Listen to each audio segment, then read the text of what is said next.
just in Tokyo in February 2003 as an event for young designers to network and show their work in public. It has become a global celebration featuring a special presentation for my 20 images each for 20 seconds. Moving on while you speak along. Do not sign for more and from gatherings. Rendezvous for creatives of the city. Everyone can present whatever their age. No matter children, teenager or adult. Presenting something that you like. Ideas what talks about anything. 1,000+ cities around the world. Together let's say 20 by 20. PechaKucha, PechaKucha, eh eh eh. 20 by 20. PechaKucha, PechaKucha, eh eh eh. 20 by 20. PechaKucha, PechaKucha, eh eh eh. 20 by 20. PechaKucha, PechaKucha, eh eh eh eh eh eh. PechaKucha, événement mais surtout format de présentation orale en 20 images qui se succèdent automatiquement chaque 20 secondes. PechaKucha is een avond vol verrassingen, waar mensen de tijd nemen om weer eens echt naar elkaar te luisteren. Hey, PechaKucha is like kids make in Turkish. Named after the onomatopoeic Japanese phrase for the sound of talking, this is PechaKucha. Thank you Artie Dema for this concert for short and concert presentations lively like cha cha cha. Always sung in a place, eating and drinking space. Bar, resto, gallery, home beach or sway, membo. Sharing a relax way, put your hands in the air. You feel the spirit. 20 by 20. PechaKucha, PechaKucha, eh eh eh. 20 by 20. PechaKucha, PechaKucha, eh eh eh. 20 by 20.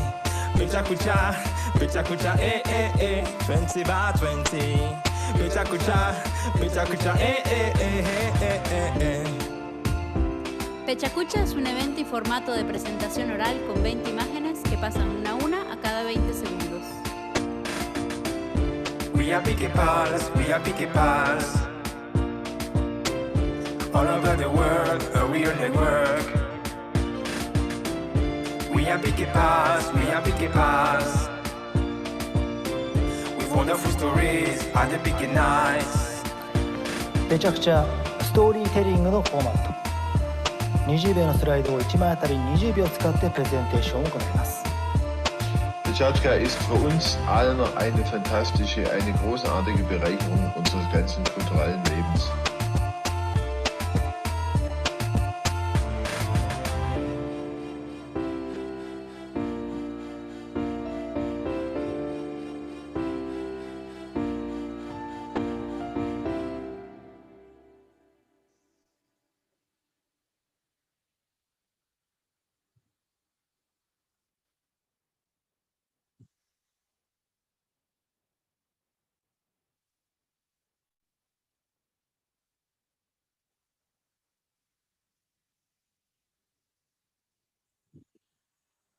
Hello, hi everybody. Welcome to volume 13, PechaKucha Night Penang. This is 20 images times 20 seconds. I'm sure all of you are familiar with us. For those who are just joining us for first time, welcome. We are live from Penang, and today we are co-hosting with PechaKucha Tokyo. Thank you everyone again for joining us. It's a great turnout despite everyone staying at home in Penang and in Malaysia. My name is BU, the city organizer of PechaKucha Night Penang. This is my weekend job, my day job. I'm an architect by training. I teach, and then I'm an entrepreneur. So we have today a very interesting theme that we are trying to inspire a bit of positivity in our times of lockdown. For those who are not in Penang and Malaysia, I think most of us are still in stay home. And if you look at our poster today, we've got this very unique concept of our world has actually been turned upside down. And we have been doing 3 online PechaKucha. The last that we met everyone in Penang was in February 2020, just a month short before our full national lockdown. And we are still glad that we're able to do this online. And we hope everyone is doing well, everyone at home. And I like this quote very much, that, you know, the world is upside down. It takes a lot of hands to get it upright again. And that is why we are so glad that we have you know, extra helping hand. We are collaborating with Brian Peterson. Let me introduce you. Welcome, Brian, our co-host this evening. Hi, B. Brian, thank you so much. Thank you for having me. I'm so happy to be here. It's always a pleasure to connect with Penang and with you, and to be a part of this amazing global network. And Penang is one of the most sparkling cities within the network. And I was really grateful that you always grateful whenever I get to hear from you. So I'm here in Tokyo and you're in Penang. We're just 1 hour apart. And B, yes. I saw that you wrote down that I'm a photographer and a musician and an entrepreneur. I have a lot of gratitude for saying I'm a musician, but I'm really pretty much a hack at that one. But thank you so much. Yeah. I'm flattered.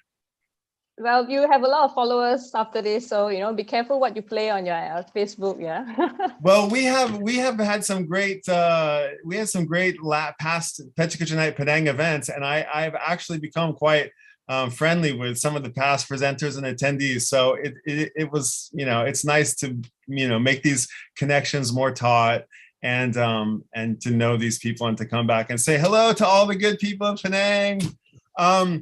B, would you indulge me? I want to share a few slides to give our evening a little context. Okay, yes. So we've got a lot of new followers today. Yeah, I'm going to say hello to everybody, and I'm going to just share a little bit of, let's see here.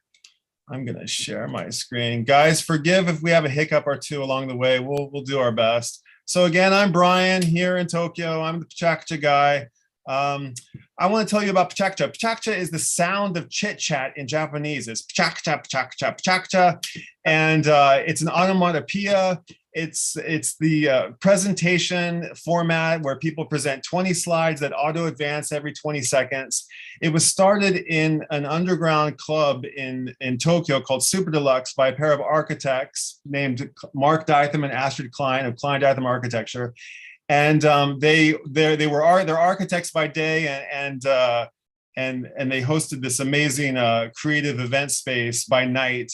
And they used to have these one-off, or what started off as a one-off event in their underground club has spread to an amazing 1,200. I think actually that number needs to be updated. 1,260 cities, and Penang is one of them. Since this online.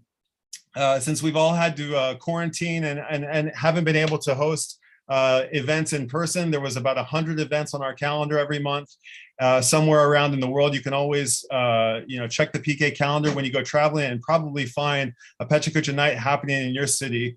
But when the pandemic began, we went from 100 events a month to 0, and we quickly learned how to pivot and turn these events into an online experience. And let's see here.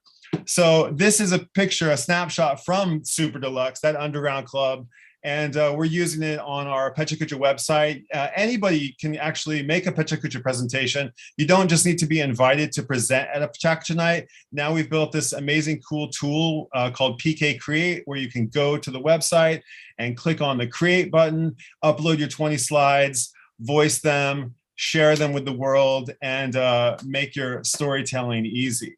So in that space that's pictured right there in Super Deluxe, back in 2018, our lovely host here, BU, came and represented the city of Penang during our annual Global Organizer Summit. And she shared with our community here in Tokyo all about the city of Penang. And I just wanted to spotlight some of how well she represented your city. She talked about the architecture. She shared about the festivals. She talked about the culture and the food and the street art. And as you can see, like, the audience was really engaged. She told us about these cool coffee makers and street vendors. And you know, the way to the Japanese stomach is, or to the Japanese heart, is through their stomach. And I can tell you that the whole audience was oohing and awing all night at every delicious dish that B showed us that evening, which was really fun.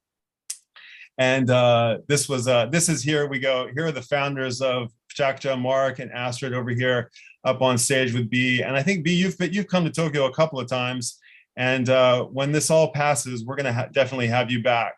And this is our community here in Tokyo. And I think I see B back here in the back left side. There's the Penang flag along with everybody else. And so we love B and we love Penang. And she was so great to be a part of our International PechaKucha Day.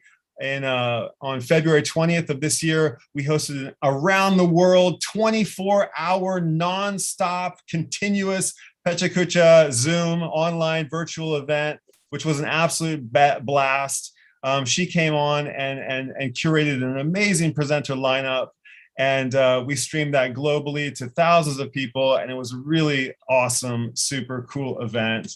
And these were some of the organizers who came and participated. I think I see B there on the second to bottom of the row over there. She's hiding out among our other beloved PechaKucha Night organizers.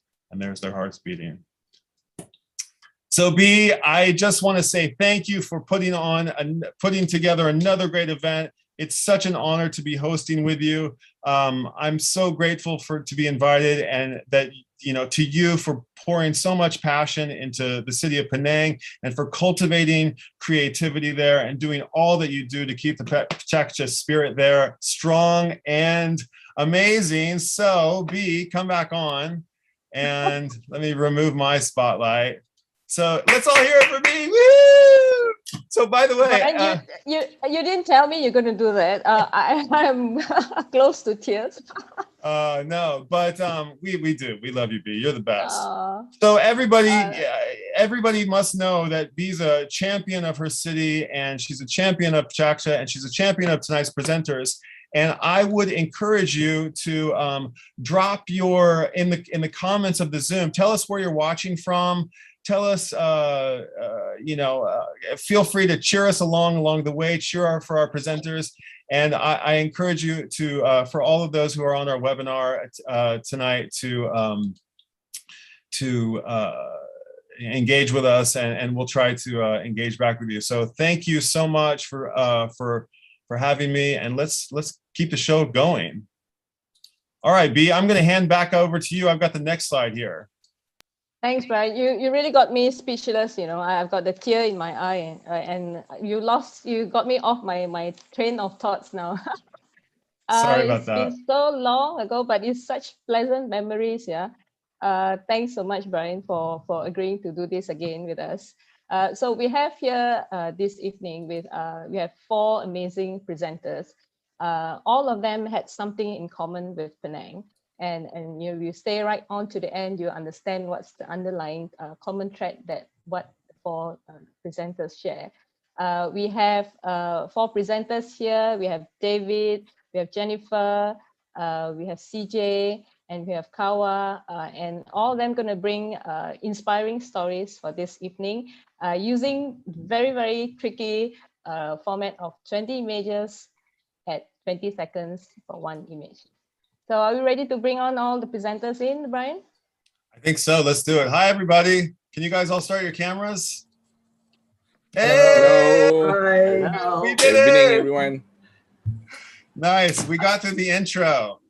The great thing about online is everyone is in different locations now, Brian, That's right. And that's the silver lining of this thing, is that you used to, I love the nature of PK, where you can curate your own or cultivate creativity in your own community, but you can also invite people from all around the world. And that, me coming to your event is a great honor. Where is everybody coming in from? Are you all in Penang? Are you all in Malaysia? Where is everybody?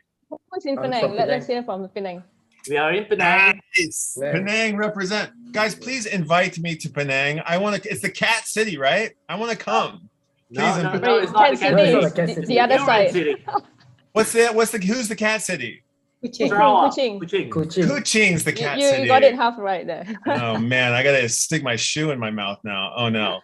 You have to stay longer with Penang to remember us. Yeah, I need to come. I definitely need to come and have some of that food. Did you guys see the photos that I shared of B? Do you feel like she represented Penang well? Yes. Yes. Got it. Did she Very miss Malaysian. anything? Yeah, very Malaysian. Talking about food, yeah. Yeah, all the foods that I could bring. Jennifer, where are you calling from? Where are you coming in from? I'm in Johor. Johor, okay. Down right south? Yes, Kawa? all the way And down. I'm in Subang Jaya, a small town of, outskirts from KL. Yeah. Yeah. If I'm you were based to in- do this face to face, David is in Penang, right? Yes, I'm in Penang, Tanjung Bunga. Wow, these are cool named places. Yeah. I would have to fly Jennifer and Kawa, if you're doing this face to face in Penang. So it's so great that we can do this online. Everyone is at home. So we'll come back to everybody, I think, prior to your presentation, and let's go ahead. And I think our attendees are patiently waiting. Oh my goodness, we have 86 people on the call right now. So that's exciting. Everybody, again, feel free to chat us up where you're coming from.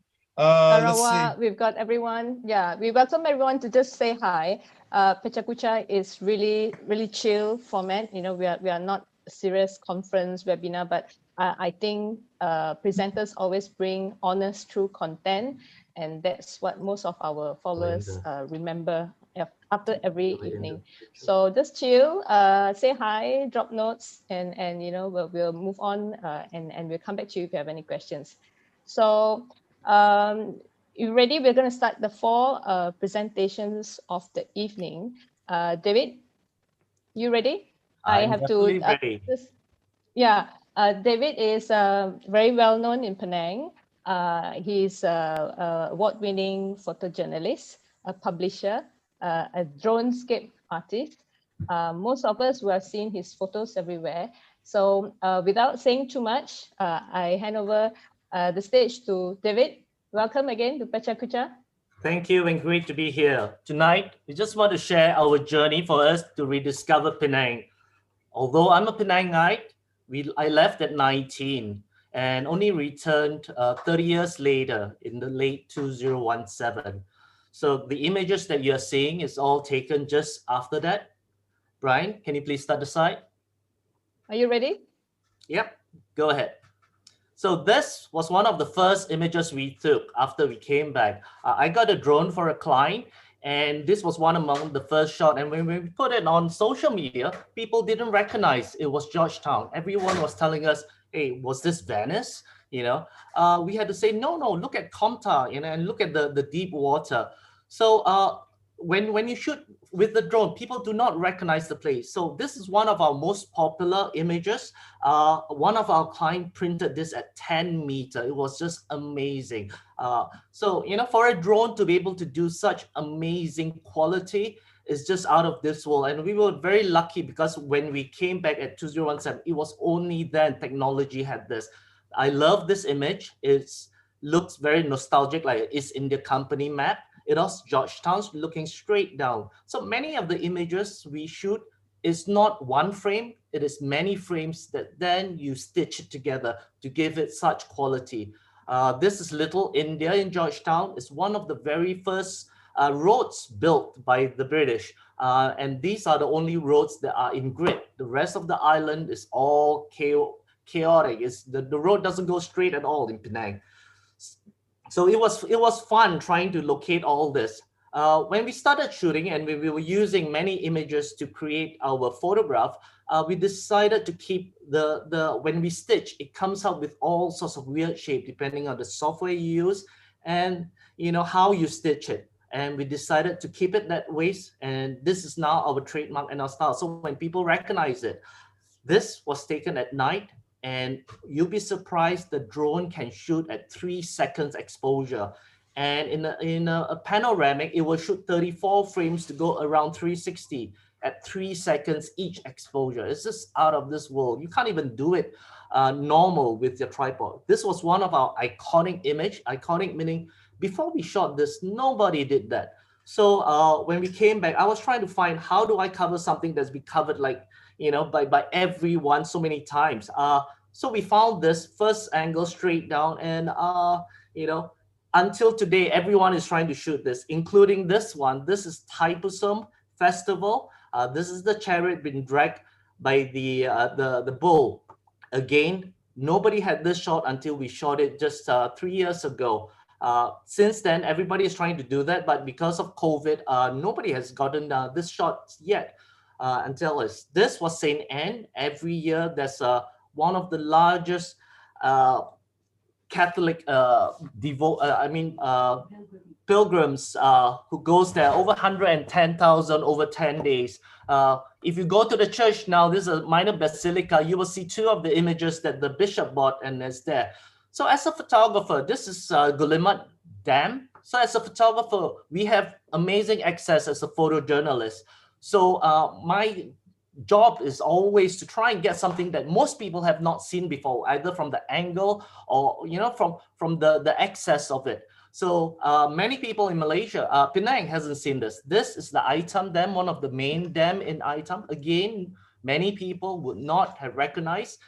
If you look closely, I see that you can see Paul McCartney's face there wearing a cap.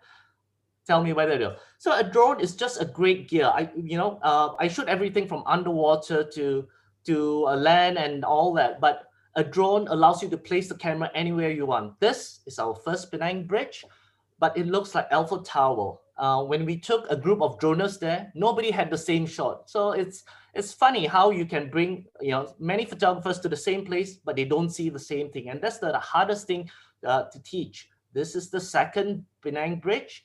And when we did this series, after a while, we wanted to have a book so that we showcase Penang that people have not seen before. So we covered a lot of Penang do not know the mainland. Many of them do not even go over because they do not consider the mainland as part of Penang. But we determined to showcase everything. So this is one of the interchange in mainland in Batu Kawan. So we did our best to cover everything. We self-published the Penang book over Penang, but we spent a whole year because I wanted to cover all the festival in that. This is Keren River, south of Penang State, and these are all the prawn farms. If you love seafood, this is one of the best places to go for seafood in Penang. Again, the drone just takes you to all these amazing places that most people do not know. This is Tasik Glugor. I would say probably 90% of Penangites haven't been there or know that it exists. We were lucky, we went there, it was storming. The sun came out 20 minutes and gave us lovely lights for this. We still have paddy fields in Penang, and this is mainland, and we do have paddy fields in the island too. So we do 2 harvests. So around March, you get all this paddy fields flooded, and it's wonderful. You get lots of blood, lots of nature. This is the famous 99 mansion, sad to say it got burned down a couple of months ago, and we covered that too. So we are trying to document the whole island. We did the book, and we're very proud of it. And during the COVID last year, we came out with a second book because we say, you can't just do nothing. So this was the festival at Straits Cay. Again, the drone does amazing job. Although it's you cannot predict where fireworks goes to. So a lot of times it's all luck, but when you're prepared, you get luckier. Same thing with this. This is 35 frames stitched, and this image was created probably 2 weeks after the event when I had to slowly stitch all this in, and we get big files. Some of them are 5 gigabytes. So we did 2 books. Simply Penang and Over Penang now considered the 2 best pictorial about Penang, and we're very proud of it. So now we are using the same formula to do other cities in and outside of Malaysia. Thank you. Well done, David. How are you feeling now? You okay? I always speak too fast. Yeah. No, I think you did well. Yeah. Thank you. Amazing. Wow. Yes. It's like I'm almost speechless. That was so impressive. That was. What was amazing is now we have done Sarawak, we have done Langkawi, we have done many of Perak, and we're trying to do over Malaysia, working with Tourism Malaysia to cover. So what we found is a lot of people do not know how beautiful the country is. And many times when we shoot and we come down and we show the locals the image immediately, and they'll be like, is this in China? Is this where? And we're like, no, this is right here, you know. So it's just amazing that people, once you change the perspective, they are really, you know, they haven't seen. So like for us, we didn't know Penang was so beautiful, although I always say I'm a Penangite, but you know, this project of ours really opened our eyes.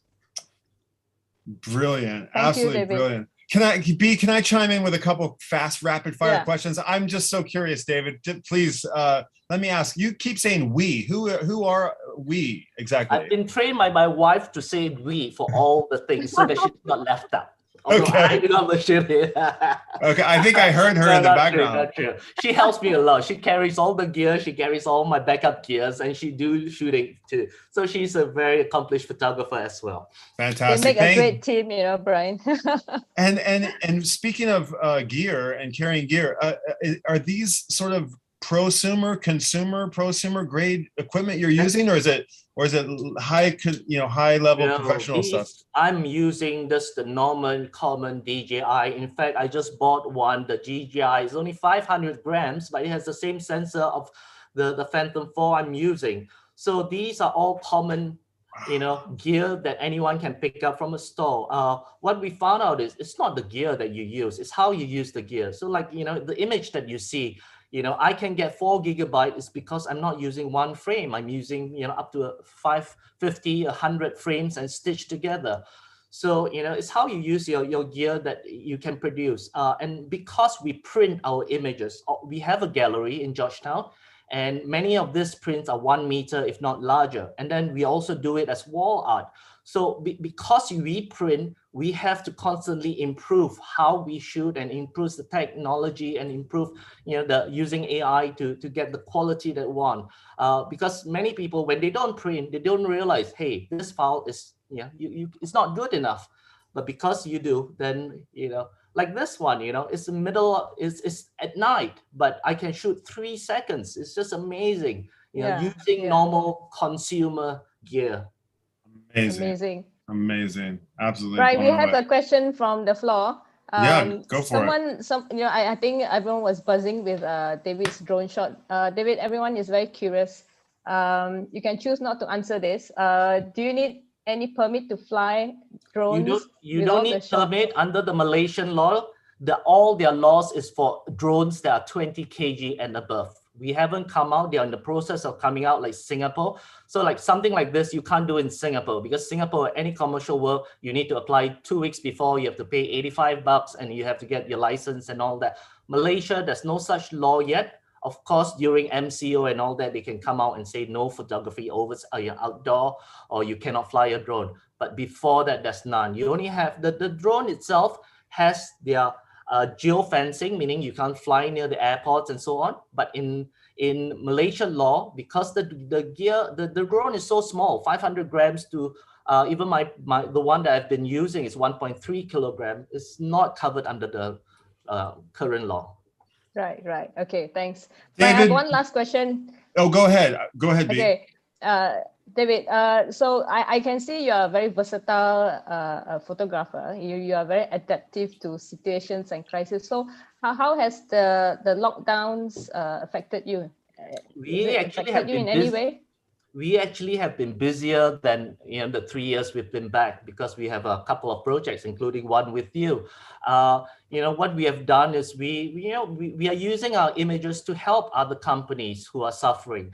So in that case, we are doing very well. We found a very nice niche where people who are living because of the COVID, going back to Australia and all that, then they will come to us and order prints, because everyone loves Penang. And they want something else back, and we are providing images that nobody else have, and we are providing it in good quality. So we've been very busy. In fact, we are working on 3 books at the moment. So thank goodness for that. Yeah. Okay, I think that gives a lot of hope and encouragement for all photo bugs out there. There's always ways to use your talents, I'm sure. Yeah. So thank you, David. That was awesome 20 shots. I think you did amazingly well for first time PechaKucha. Thank Looks you. like you've done this many times. So, And Brian, shall David, we? yeah, let's do. But I want to say, speaking of Singapore, we've got people from Singapore in the chat. We've got from the Philippines. We've got Taipei. We've got more Tokyo. So thank you to all our attendees who are coming in. David, I think there's some probably going to be more questions for you and for our other presenters. Go ahead and drop your links in the chat for our attendees. And you guys follow up with David after this event, and be sure to follow him on his stuff. So moving along, thanks again, David. Cheers. Okay, B, who do we have next? All right. So, from Penang Lang, people of Penangite, so we all call ourselves. We moved to Jennifer Chu. This is a stylish lady that I met sometime early this year, and she's a writer, very talented writer, editor-in-chief of Untitled Homes Malaysia, and also a stylist. So she does many things. That's all we can see. And she is all calling from Johor Bahru. I like her story of growing up in Penang, and that's where I thought it would be really nice and everyone can't visit Penang, and so I thought Jennifer's slides will really bring nostalgia and memories for everyone, all the Penang Lang in every part of the world who can't visit us. So welcome, Jennifer. Over to you. We're going to talk about unexpected art and design in Penang. Okay, so I grew up in Penang in the 80s and the 90s, where art was an abstract concept and design was practically non-existent. But there were objects and buildings that I encountered which evoked something in me, and looking back with the knowledge that I know now, they were art and their design in various manifestations, and here are 20 of them. Can we start, Brian? Okay. Looking at your feet was always a treat in Penang. It was a kaleidoscope of colors and graphic motifs with wear and tear and various stains. I remember being mesmerized by them beneath my bata slippers, never knowing their provenance. They were always imported, encaustic tiles which were imported from Italy. And this is Peng Hua, Penang Chinese Girls' School, and it has an austere grandeur which suited it as an institute of education. In a stripped down Art Deco style, I thought it looked amazing when I grew up. But if you notice, there's a folding steel door you see in shop houses for the front. Oh, okay, next one. This is Gamma, a departmental store, and under logos. They use the new design now, logo now. But I thought this was very clever, the way they incorporated the name in 4 circles. This is landscape design, Penang's magnificent angsana trees, which were planted 100 years ago, and which are still shading us and add color to our roads. And I guess the lesson we can take from here is when you start early when you are planting trees for town planning. Char Kway Ka. I think lots of Penangites know this. When I was growing up, it was always packed in a cone shape. It was twisted from one piece of paper, and if you're lucky, a piece of banana leaf. And when you think about it, it's actually a very efficient use of just one piece of paper. Unfortunately, I don't see that very much nowadays. Typography influences the way we perceive a product or a place, and this quirky font and the fairy lights makes you think it could be from a romantic hipster video. But sorry, folks, this is the signage from Pulau Tipu's wet market. Nothing romantic or hipster about fish entrails or chicken feathers, but there you go. This mid-century modernist building is the Penang Post Office, which I remember seeing every time I visited my dad's office opposite it.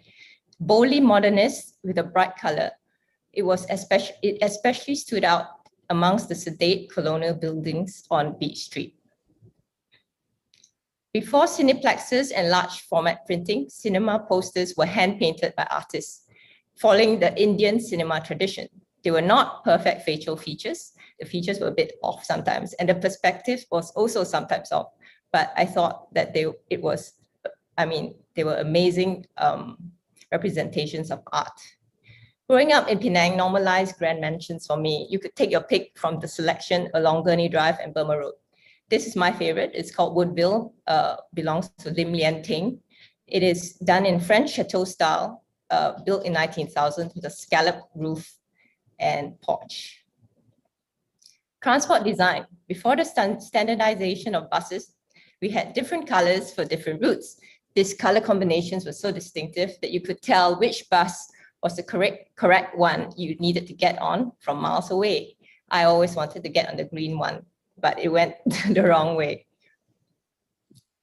This magnificent Art Deco building is the Rex Cinema. It was built in the 1930s with its banded facade finished in Shanghai plaster. It was such a cool building and it made going to the cinema an event.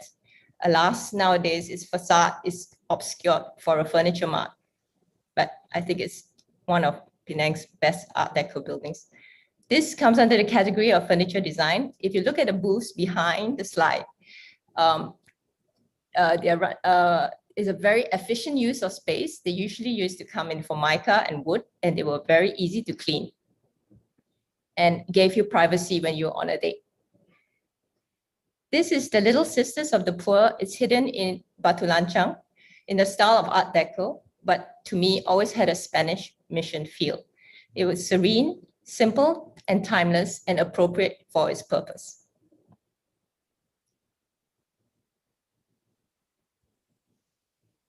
This is under the category of graphic design. I think everybody knows what Tau Sapia is, and this amazing packaging dates back to 1948. It was simple, effective typography, impactful colors. It has all its information on it, and it conformed to the product which came in a roll. This is a botanical gardens bandstand, and it was always struck by this mid-century gazebo, which seemed incongruous in botanical gardens where you would expect something more Victorian or Edwardian. But there it is, still standing now and still shading people who go to botanical gardens. This is under furniture design. If you look at the lower left, those zinc stools and foldable tables, which are now being replaced by plastic chairs, were light, stackable, and hygienic. Unfortunately, we don't see them in Penang very much nowadays. These are butterfly-shaped air vents and found in shop houses, which are functional but beautiful and encourages airflow. They can be customized and embellished to be as elaborate or as simple as you like. So the next time you're in Georgetown, look up. There are still some available for you to see. Spinang Swimming Club. It doesn't look like this now, but its design was supposed to be inspired by ocean liners. To access this area, you would have to walk down a steep flight of stairs, which is what I remember.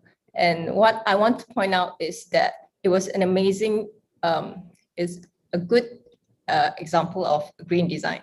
Oh, this is in Bangkok Lane, where there's a row of 42 houses, multiple housing development done right, and still very well preserved. A philanthropist built this for his descendants, and yes, it was built in the colonial style of that era. So art is about contrast, balance, tension, and at its best, it should evoke emotion. And this bowl of Asam Laksa to me is a work of art because it fulfills all that. Design is everywhere. If you design and art are everywhere if you wish to see it. Thank you. Well done, Jennifer. Bravo! Round of applause. Wow, fantastic. Very polished, Jennifer. Thank you. How are you feeling now? Relieved? Yes, very relieved. Public speaking is not my forte. No, you did fabulous. I'm sure, yeah, wordsmith there, all the right words coming out, short and sweet. How many years did you spend in Penang, Jennifer? I was in Penang up to about 17. Then I left for KL to do my A-levels. Right, right. And when was your last visit to Penang? It was in December, over Christmas. Last year? Yes, and we didn't manage to go back in Chinese New Year, unfortunately, and I still miss Penang every day. Oh, that's nice. And you're so close to Singapore, the ultra metropolitan city. So what's your favorite place in Penang? If you come back, where do you love to go? Home. Oh, parents? Yes, my parents, I still have family in Penang, so going home is always good. Yeah. But right. and so also, how are you doing in lockdown in JB? It's good. I'm fine. I mean, I have my husband here, which is great. Yeah, I haven't been back to because working with Tesla, I was supposed to go up to KL every month, but since lockdown, I haven't been able to do that. I've only managed to go up once, and so we're waiting for lockdown to be lifted. But thank you for inviting me for this talk. You know, going through all of those pictures brought back a lot of memories for me. Yeah, me too. You know, Brian, there's this thing about us in Penang. It's like there's this Penang Lang thing, and there's this whole pride. And when I spoke to Jennifer, you know, when we found out that she's spent a lot of time in Penang, and you know, it just went on and on. So, what do you think of her images, Brian? I think they're fantastic, and I think you. I was curious about a couple. It makes me just want to come and visit, and also I think what you said about how sometimes like a presentation, you know, Jennifer, how you said sometimes it's like collecting, you know, and curating your thoughts to make one of these presentations is can be just as valuable as the experience for yourself as it is for the people who get to enjoy that presentation. But I had one question for you. You know, being such like this photo, you know, I'll share this photo real quick. I really like this photo that you came up with. I was staring at it. You have to ask her about this. Yeah. Right. I think being such an observative, help me out here, I'm forgetting my English. Observational. Observant. Thank you, B. Thank you. Observant. For being such an observant person. Do you happen to, I'm just curious, like, what's your home? Do you collect any of these sort of, you know, how do you decorate your home, or how do you decorate your life in ways that sort of like celebrate these things that you notice and love so much? Anything in particular? It's just a random thought, but that was something I had.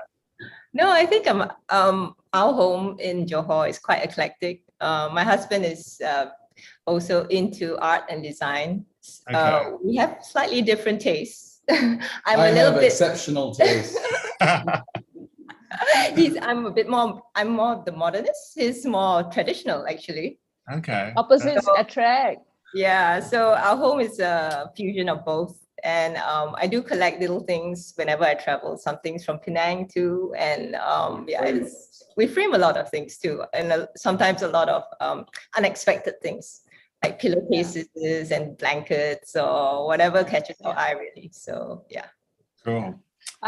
Brian, I really want to ask her about her shoes in that photo, you know. Yeah. Jennifer, was that your shoes that Yes. you took? Those are my Did you paint on them? Because I was zooming in and I was like, it is not the same. Yes, correct. You are right. Is it customized? No, I bought them from this brand called Another Stories. They're actually Vans. Vans. Stories, did a collaboration with Vans, and they did a collaboration with an artist. And I wanted them so badly. I made my auntie, she had to buy them in the UK and ship them to me in Penang. Did you just go out in Penang looking for floor tiles that match the shoes? Because it felt like it matched them perfectly.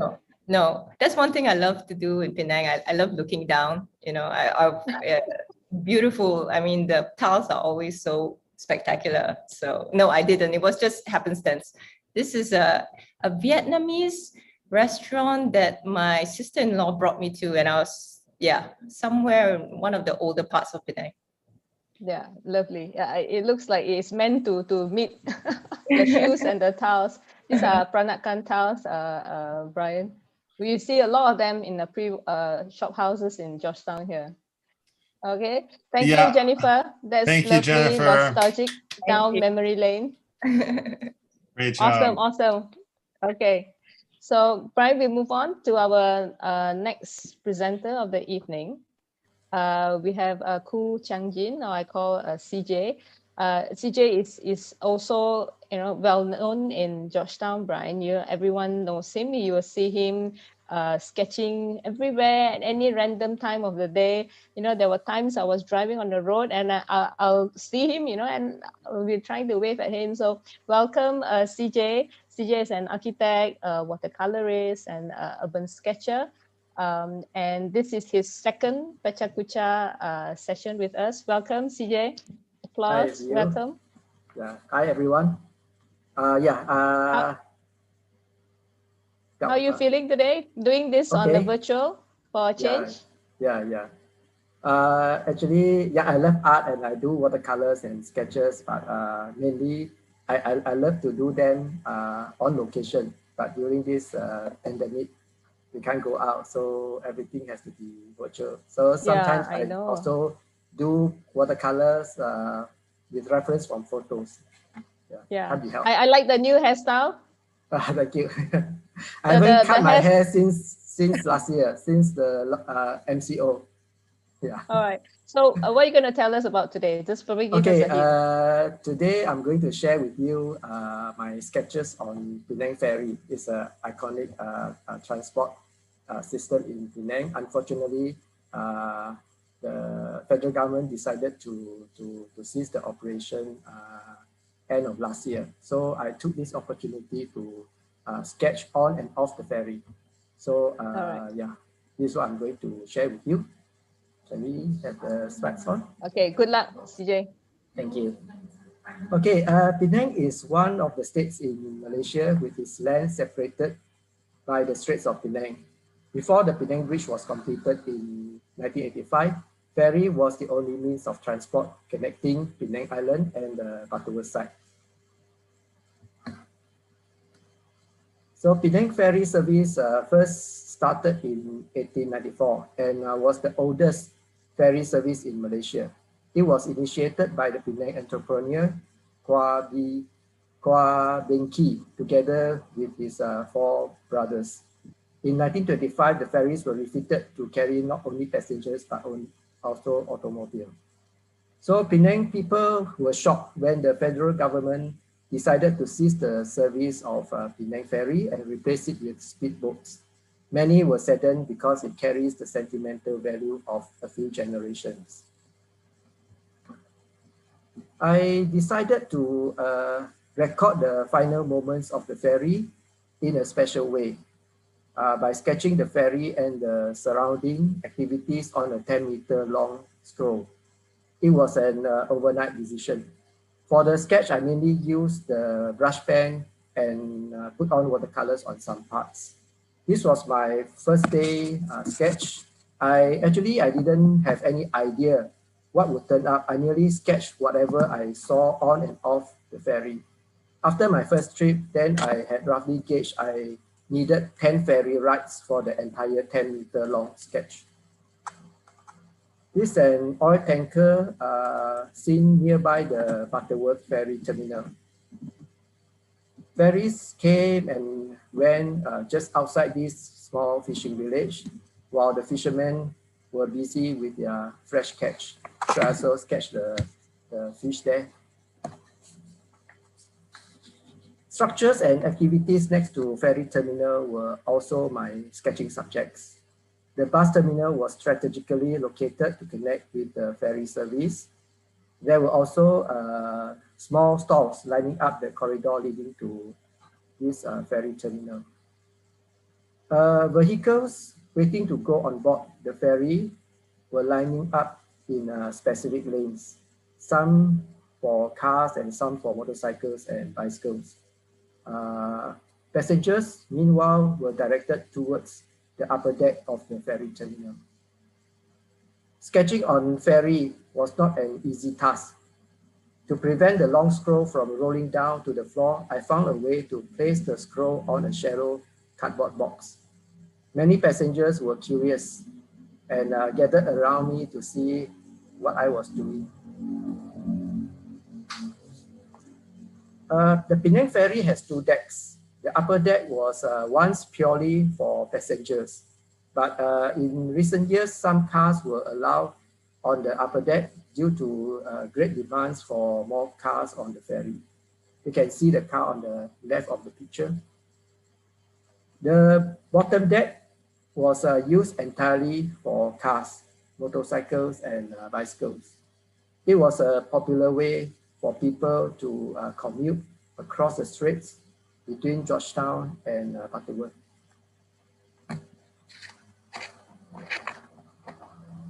Okay, in the olden days, you could find petty traders selling peanuts and curry puffs, and the passengers would be chit-chatting or reading newspaper or taking a nap. But now, almost all the passengers were hooked to their mobile phones. So this is a social norm now. These beautiful steel structures were used to control the ramp connecting to ferry. After getting permission from these two port authority officers, I spent quite a bit of time sketching these iconic structures. This was the entry and exit point of the Butterworth ferry terminal.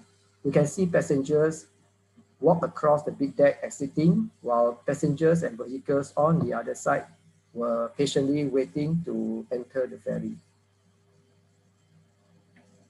Okay, this was the view done from a multi-story car park at Central.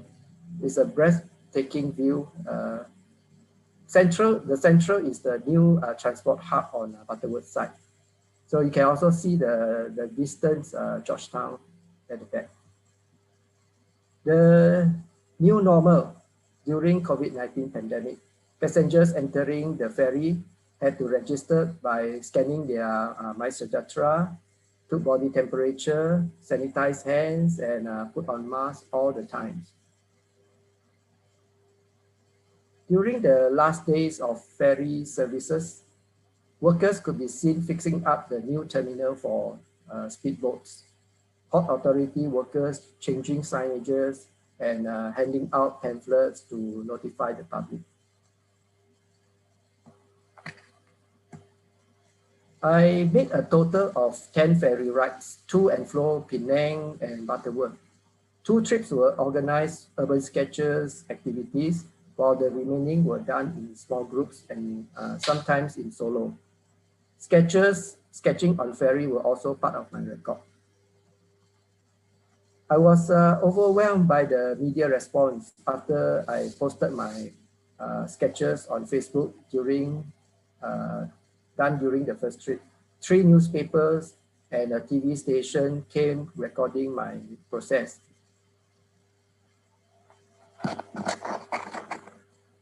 Even though there are plans to convert the ferry into a floating museum or restaurant, the sentimental value of this icon of Penang will never be the same.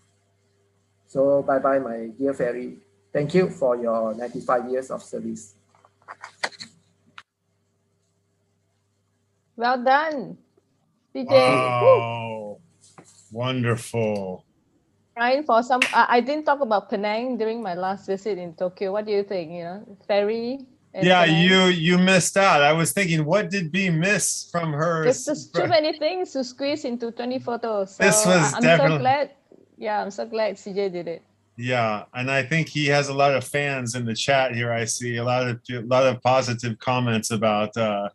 And to Jennifer too, thank you for celebrating our city. It's taking me back. This is the true essence of Penang, and you know, beautiful sketches. So I definitely, and your technique is really fascinating, super.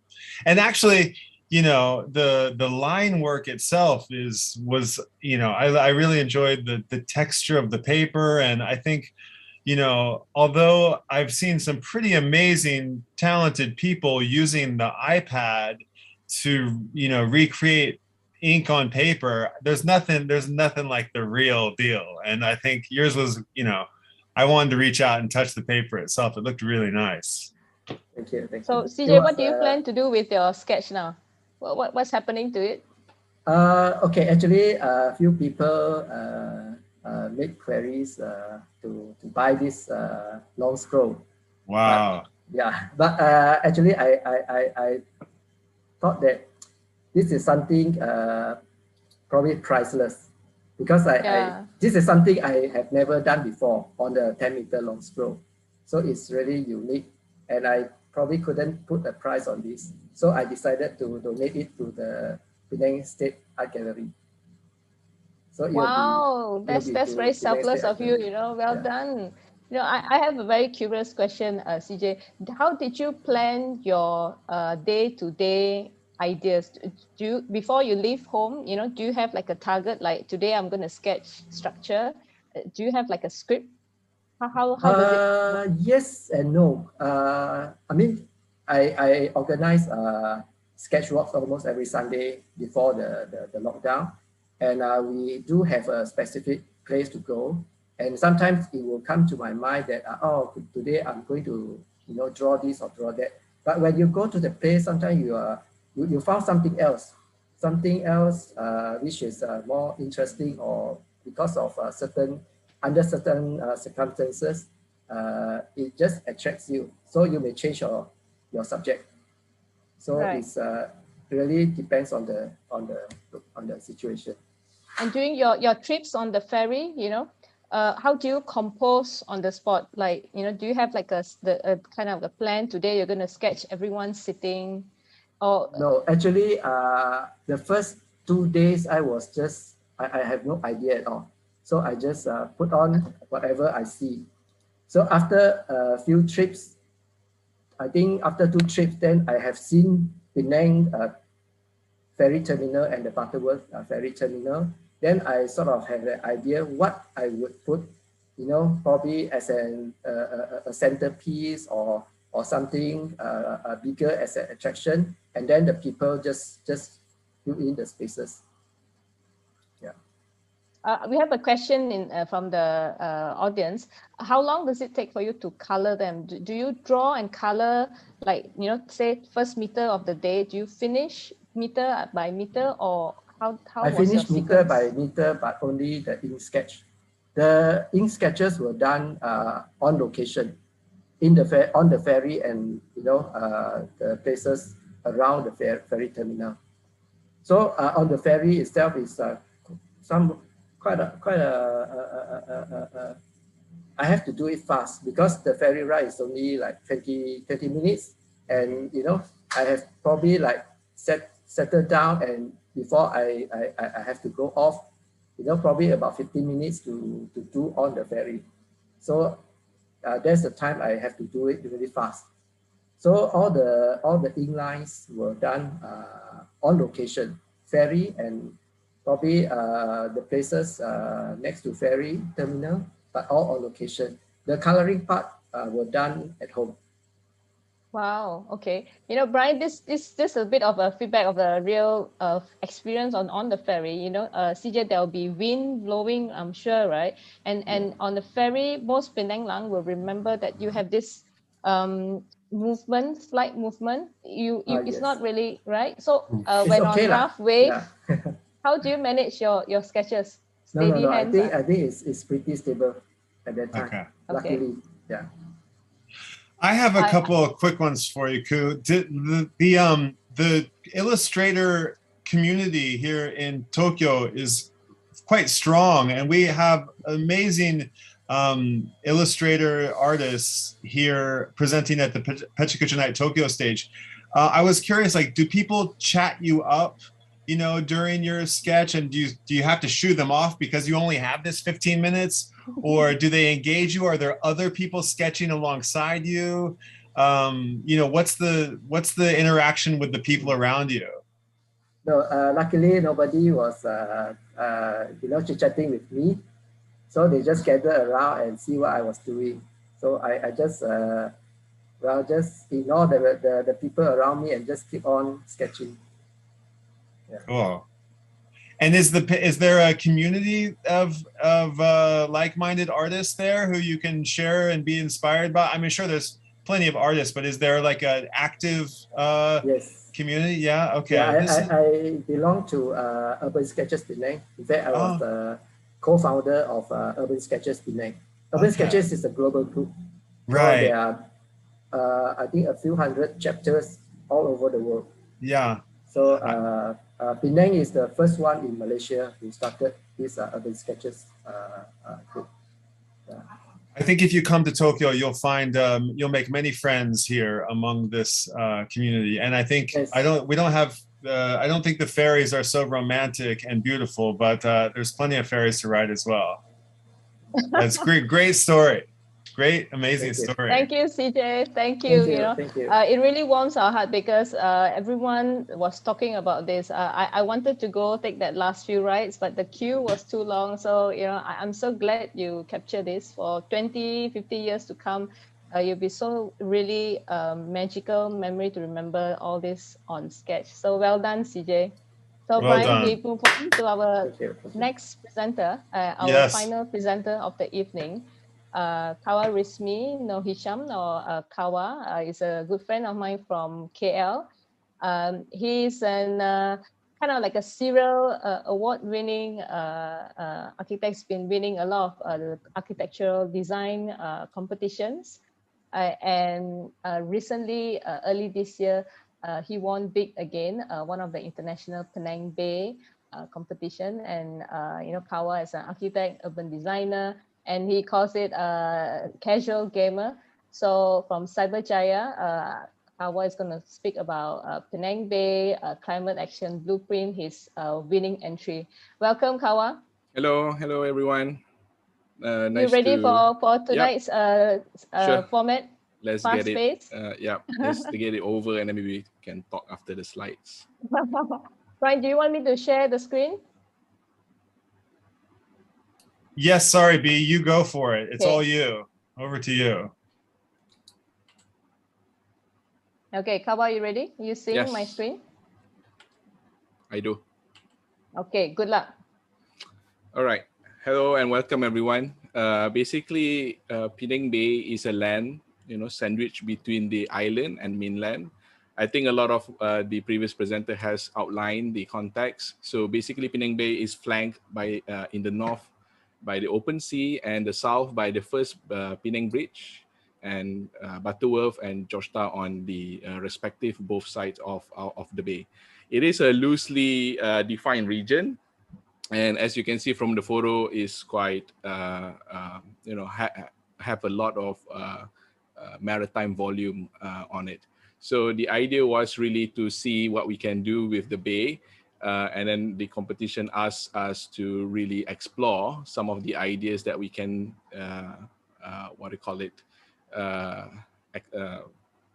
examine in the next 10 years. I think the slide is not moving for some reason. So,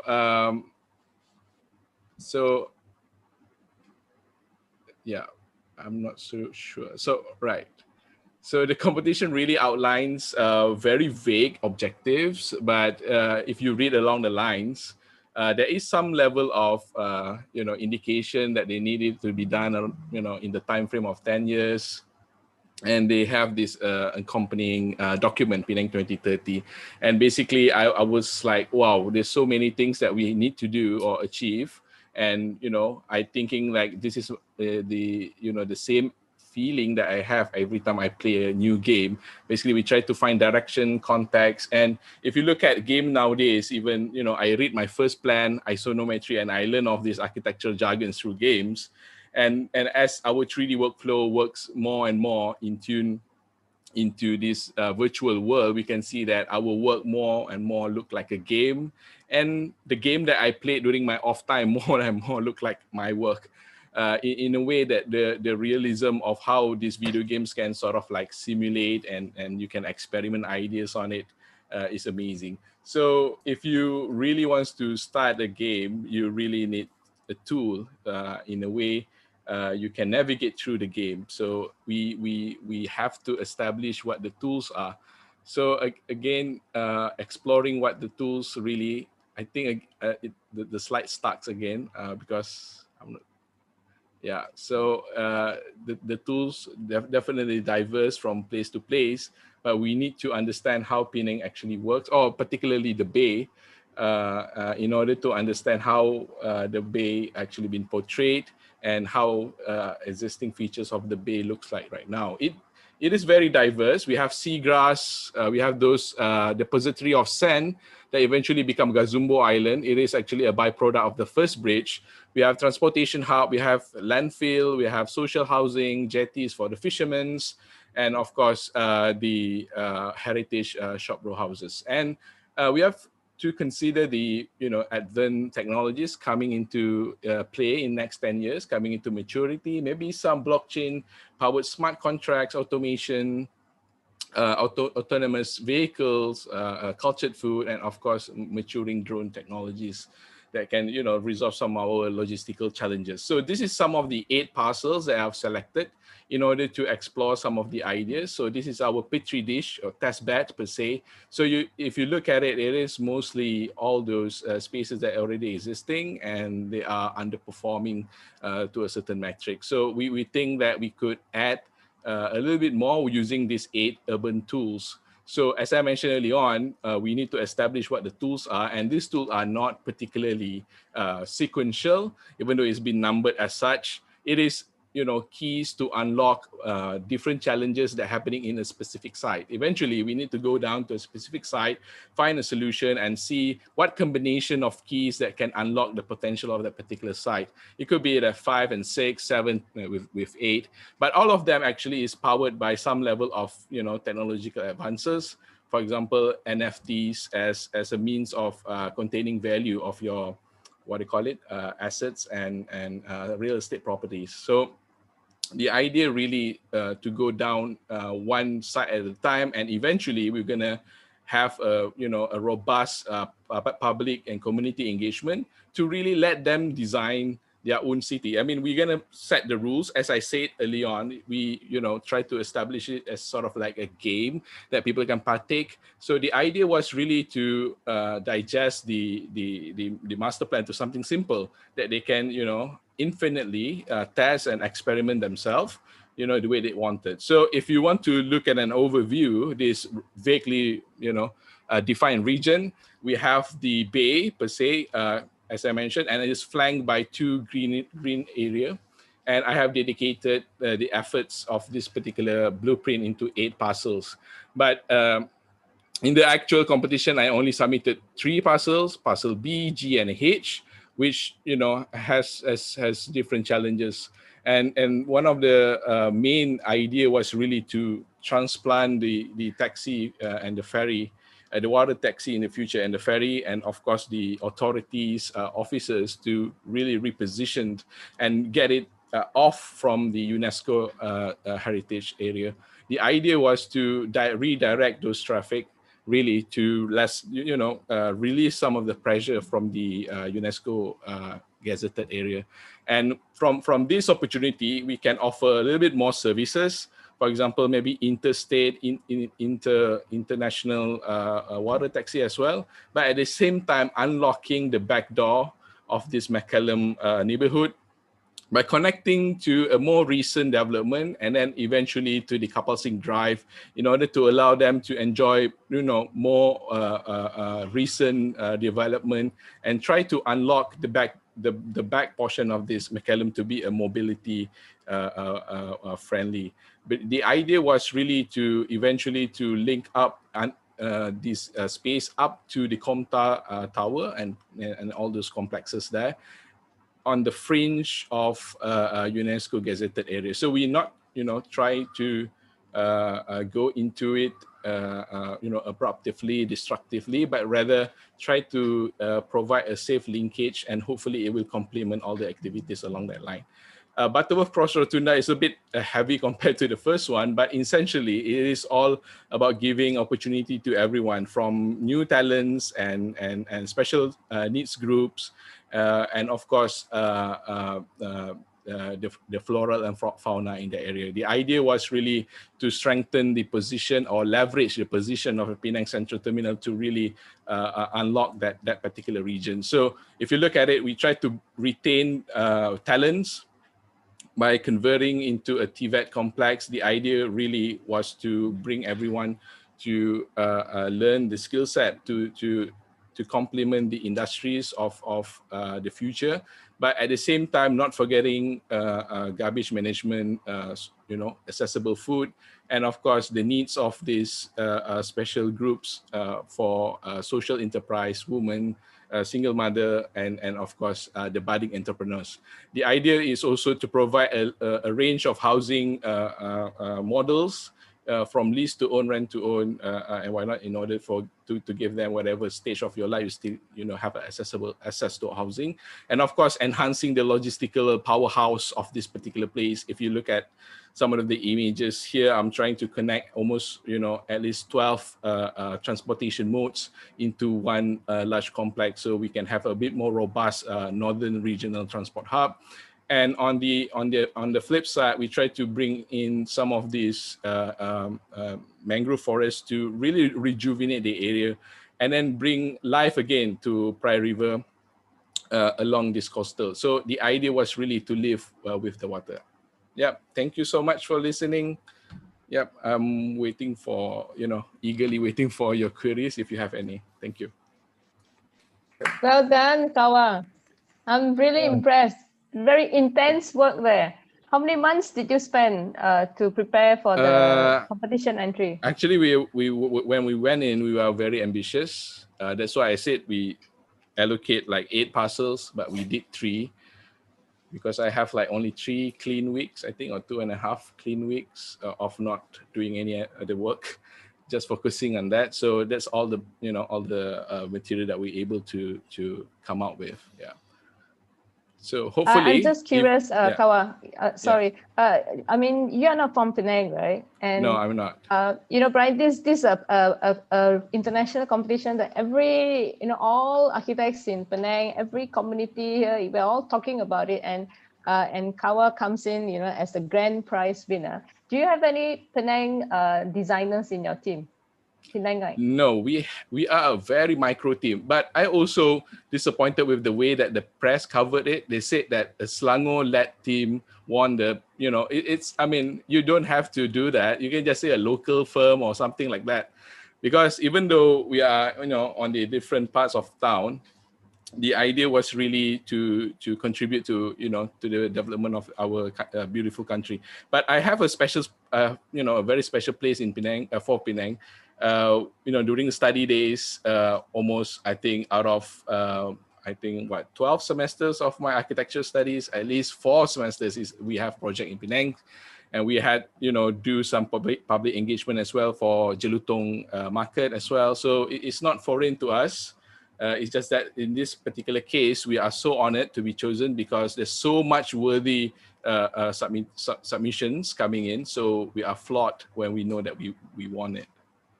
Were you secretly, aiming to win, or you knew you're gonna win?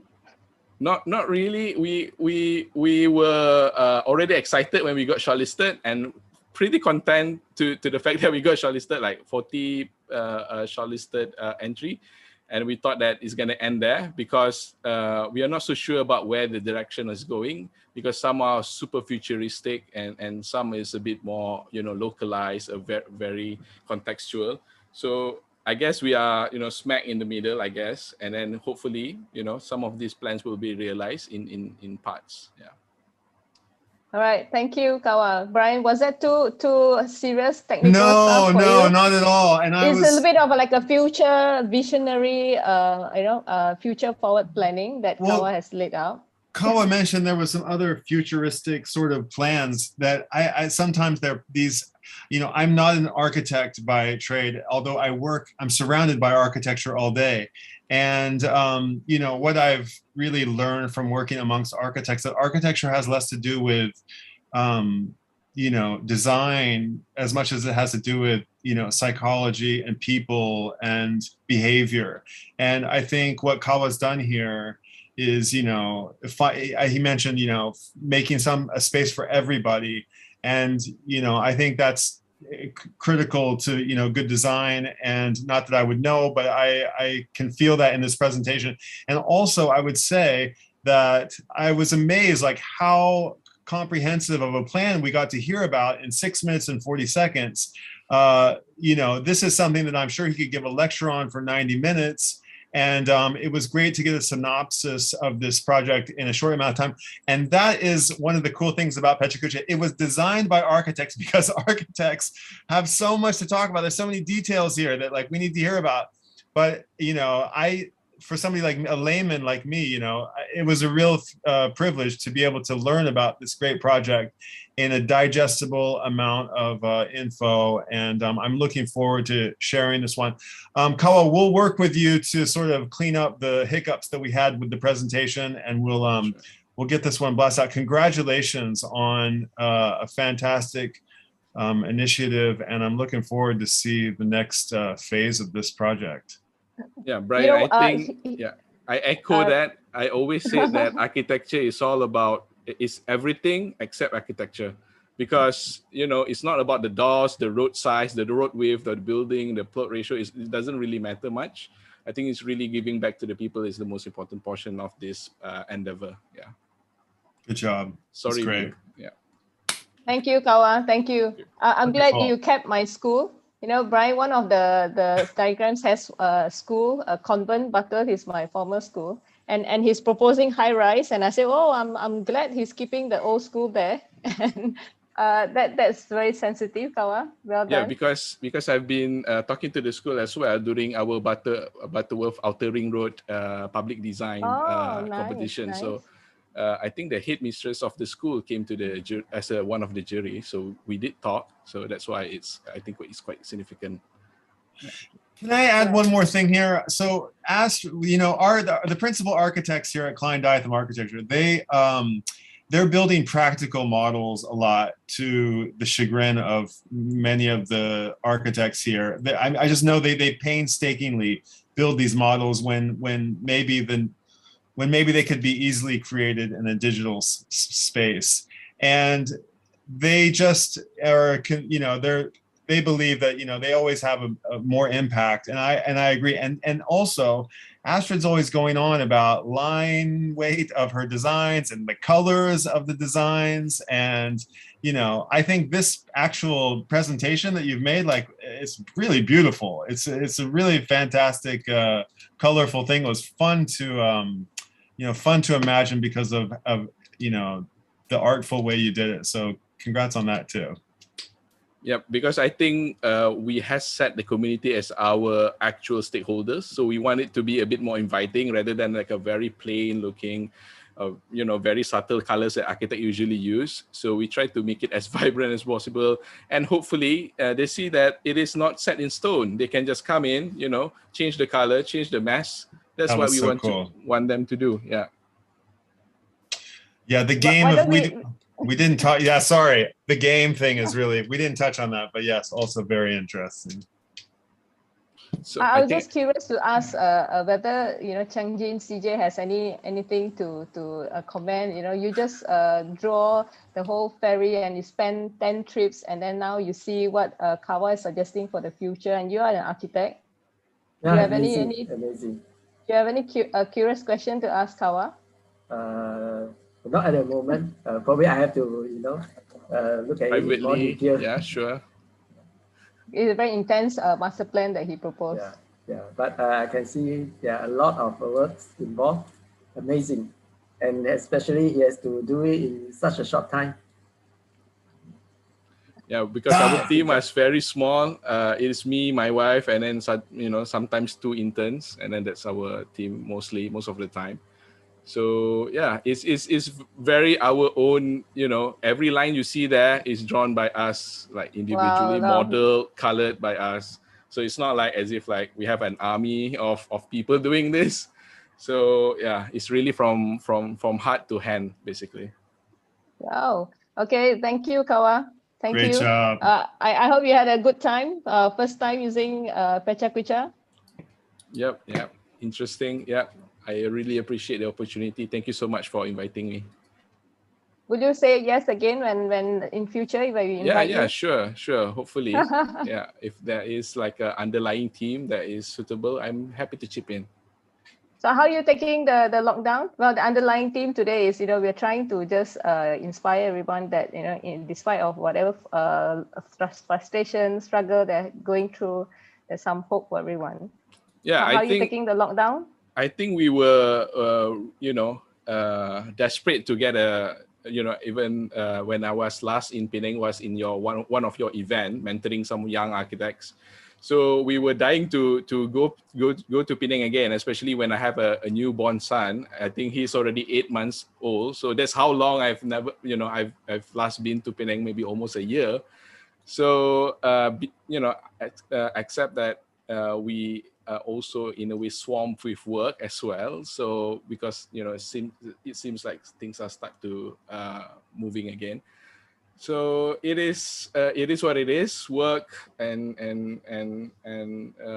looking to Penang through photos, and gladly we have David here today to show it to us. Yeah. Yeah, that's why we thought when David agreed to do this, Brian, it's like everyone is locked down and talking about the food they crave and the places they wish to come back to. So the idea of everyone sharing a little bit of Penang, whether it's nostalgic or like what David has, almost covering the whole island. So we hope we bring Penang to everyone out there who is not in Penang.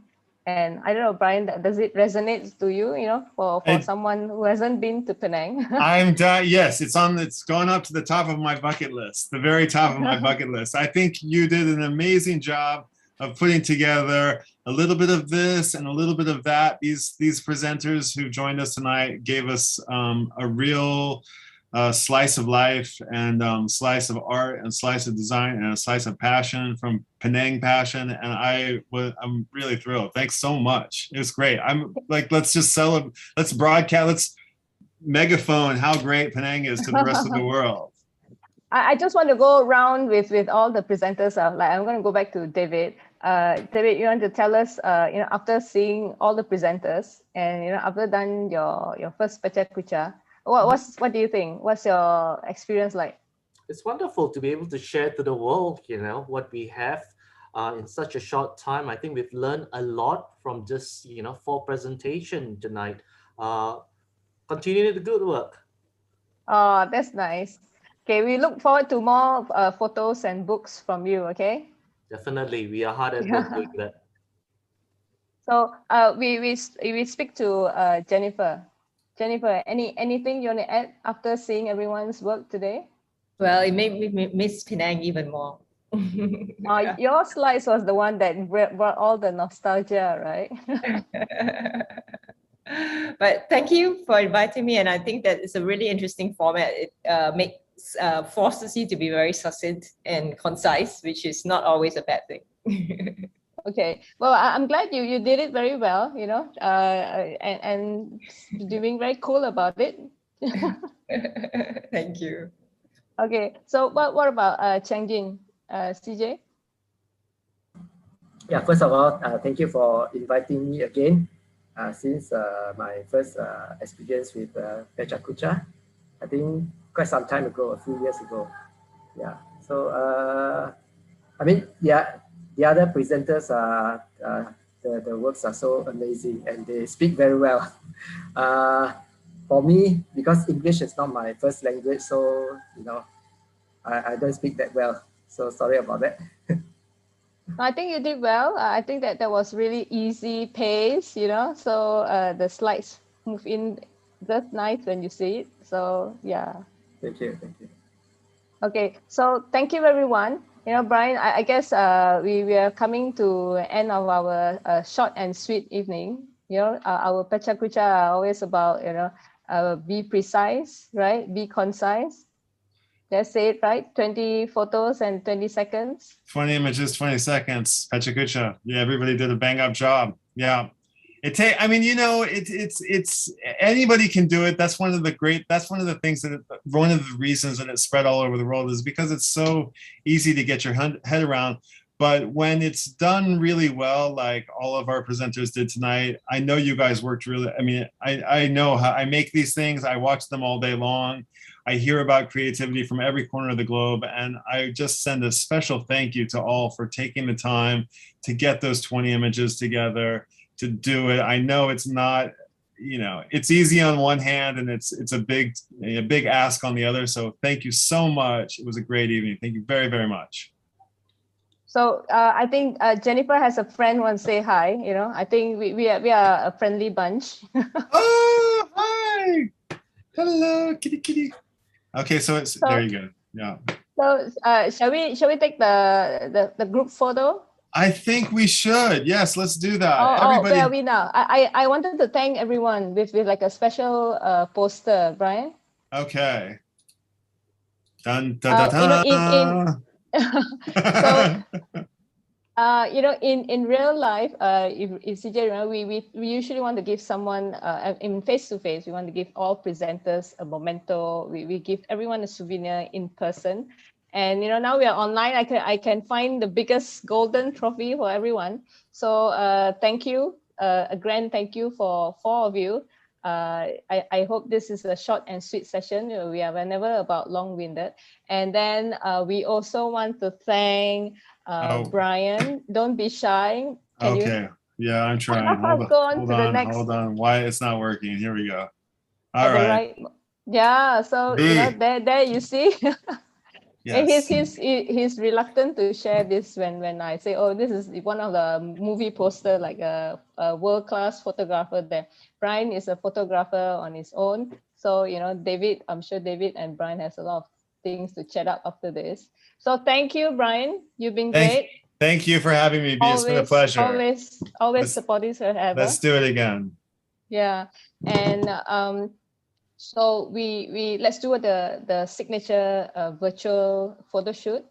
Okay, everybody, give me your best big smile. Here we go. Everybody look at their camera. And you guys at home, cheer us all on. Here we go in 3, 2, 1. PechaKucha. Okay, one more, just for good luck. Here we go, good measure. Here we go in 3, 2, 1. Thanks, B. PechaKucha. PechaKucha. Okay. Yeah. We did it. B, we're at the end. We went over, but we did it. Yeah. Thank you so much to everyone. And for those who join us first time, this is how we do it. 20 quick photos in 20 seconds each. And so we just want to encourage everyone to stay strong wherever you are in Malaysia. And we're having quite a difficult time, but let's keep our hopes high. And like our posters say, when the world's turning upside down, this quote is again to lift everyone's moods up. Just go right along with it. And we hope to see everyone soon in our next volume. Our next volume will be in October, and that's our last slide, Brian. And we deliberately have another slide, Brian, that we want to share, where the world that has been turned upside down. Yes. We hope that when we meet again in October, we hope things will be better in Malaysia. October, we hope the world will be back to normal again. There we go. Sorry about that. Yeah, it's okay. And we have that ending slide to thank everyone again. It's been a great turnout.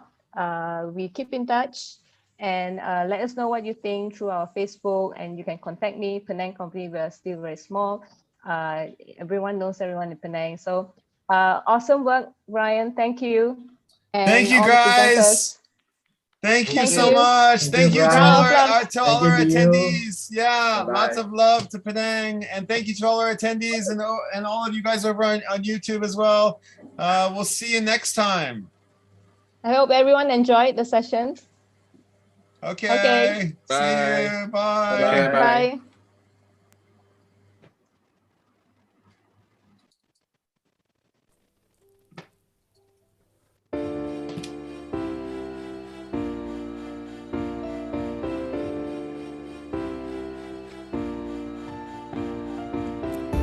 Devastating Tokyo in February 2003. As an event for young designers to network and show their work in public, it has become a global celebration, featuring a special presentation format, 20 images, each for 20 seconds. Moving on while you speak alone. Do not sign for more and for gatherings. Rendezvous for creatives or the city. Everyone can present whatever their age, no matter children, teenager or adult. Presenting something that you like. Ideas what talks about anything. 1,000+ cities around the world. Together, let's say 20 by 20. PechaKucha, PechaKucha, eh, eh, eh. 20 by 20. PechaKucha, PechaKucha, eh, eh, eh. 20 by 20. PechaKucha, PechaKucha, eh, eh, eh. 20 by 20. PechaKucha, PechaKucha, eh, eh, eh, eh, eh, eh. PechaKucha, événement mais surtout format de présentation orale en 20 images qui se succèdent automatiquement chaque 20 secondes. PechaKucha is een avond vol verrassingen, waar mensen de tijd nemen om weer eens echt naar elkaar te luisteren. Hey, PechaKucha is Lakla Kids Make in Turkish. Nim Dr. Dio no matter what Japanese phrase for the son of talking this says PechaKucha. Thank you Astrid Dema for this concert for short and concert presentations lively like cha cha cha. Always song in a place, eating and drinking space. Bar resto gallery, home beach or sway, membo. Share in a relax way, put your hands in the air. You feel the spirit. 20 by 20. PechaKucha, PechaKucha, eh eh eh. 20 by 20. PechaKucha, PechaKucha, eh eh eh. 20 by 20. PechaKucha, PechaKucha, eh eh eh. 20 by 20. PechaKucha, PechaKucha, eh eh eh eh eh eh. PechaKucha es un evento y formato de presentación oral con 20 imágenes que pasan una a una a cada 20 segundos. We are Picky Pals, we are Picky Pals. All over the world, a real network. We are Picky Pals, we are Picky Pals. With wonderful stories at the Picky Nights. PechaKuchaストーリーテリングのフォーマット。20秒のスライドを1枚あたり20秒使ってプレゼンテーションを行います。PechaKucha ist für uns alle eine fantastische, eine großartige Bereicherung unseres ganzen kulturellen Lebens.